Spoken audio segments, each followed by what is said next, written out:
विज्ञान के क्षेत्र में, खास करके स्पेस टेक्नोलॉजी में उनके योगदान की सराहना हर हिंदुस्तानी बड़े गर्व के साथ कर रहा है। और इन सब की सबसे बड़ी प्रेरणा हमारा संविधान है। आदरणीय सभापति जी, अब हमारा देश बहुत तेज गति से विकास कर रहा है। भारत बहुत ही जल्द विश्व की तीसरी बड़ी आर्थिक शक्ति बनने की दिशा में बहुत मजबूत कदम रख रहा है। और इतना ही नहीं, 140 करोड़ देशवासियों का संकल्प है कि जब हम आजादी की शताब्दी मनाएंगे, हम इस देश को विकसित भारत बना करके रहेंगे। ये हर भारतीय का संकल्प, ये हर भारतीय का सपना है। लेकिन इस संकल्प से सिद्धि के लिए सबसे बड़ी आवश्यकता है, वो है भारत की एकता।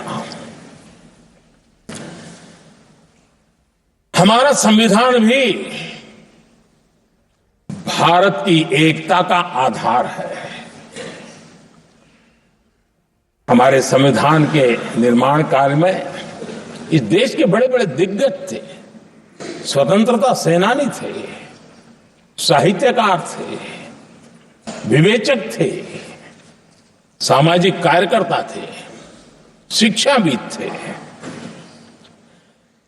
कई फील्ड के प्रोफेशनल्स थे, मजदूर नेता थे, किसान नेता थे, समाज के हर वर्ग का प्रतिनिधित्व था और सबके सब भारत की एकता के प्रति बहुत ही संवेदनशील थे। जीवन के भिन्न भिन्न क्षेत्र से आए हुए, देश के अलग अलग भूभाग से आए हुए सभी लोग इस बात के प्रति सजग थे। और बाबा साहब अंबेडकर जी ने चिताया था, मैं बाबा साहब का कोट पढ़ रहा हूं।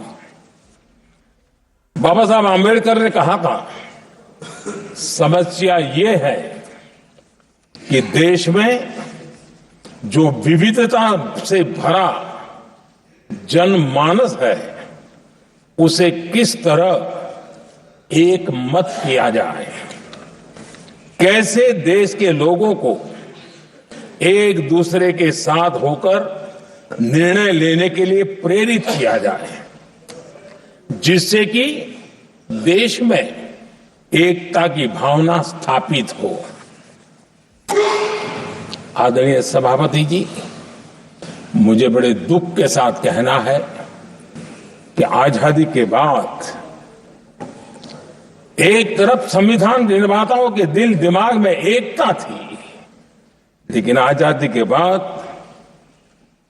विकृत मानसिकता के कारण या स्वार्थवश अगर सबसे बड़ा प्रहार हुआ तो देश की एकता के मूल भाव पर प्रहार हुआ। विविधता में एकता, ये भारत की विशेषता रही है। हम विविधता को सेलिब्रेट करते हैं और इस देश की प्रगति भी विविधता को सेलिब्रेट करने में है। लेकिन गुलामी की मानसिकता में पले बड़े लोगों ने, भारत का भला न देख पाने वाले लोगों ने, और जिनके लिए हिंदुस्तान 1947 में ही पैदा हुआ ये जो धारणा बनी थी, उनके लिए वो विविधता में विरोधाभास जूझते रहे। इतना ही नहीं, विविधता के इस अमूल्य खजाना है हमारा, उसको सेलिब्रेट करने के बजाय उस विविधता में ऐसे जहरीले बीज बोने के प्रयास करते रहे ताकि देश की एकता को चोट पहुंचे। आदरणीय सभापति जी, हमें विविधता का उत्सव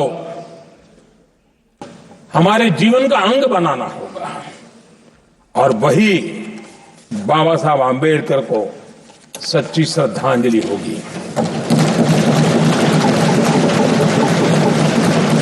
आदरणीय सभापति जी, मैं संविधान के प्रकाश में ही मेरी बातों को रखना चाहता हूं और इसलिए अगर आप हमारी नीतियों को देखेंगे, पिछले 10 साल देश की जनता ने हमें जो सेवा करने का मौका दिया है, हमारे निर्णयों की प्रक्रिया को देखेंगे तो भारत की एकता को मजबूती के देने का निरंतर हम प्रयास करते रहे हैं। आर्टिकल 370 देश की एकता में रुकावट बना पड़ा था, दीवार बना पड़ा था। देश की एकता हमारी प्राथमिकता थी, जो कि हमारी संविधान की भावना थी और इसलिए धारा 370 को हमने जमीन पर उतार दिया, क्योंकि देश की एकता हमारी प्राथमिकता है। आदरणीय सभापति जी, इस इतने बड़े विशाल देश में अगर आर्थिक रूप से हमें आगे बढ़ना है, हमारी व्यवस्थाओं को और विश्व को भी निवेश के लिए आना है, तो भारत में अनुकूल व्यवस्थाएं चाहिए और उसी में से हमारे देश में एक लंबे अरसे तक जीएसटी को लेकर के चर्चा चलती रही। मैं समझता हूं इकोनॉमिक यूनिटी के लिए जीएसटी ने बहुत बड़ी भूमिका अदा की है। उस समय पहले की सरकार का भी कुछ योगदान है। वर्तमान समय में हमको इसको आगे बढ़ाने का अवसर मिला और हमने इसको किया, और वो भी वन नेशन वन टैक्स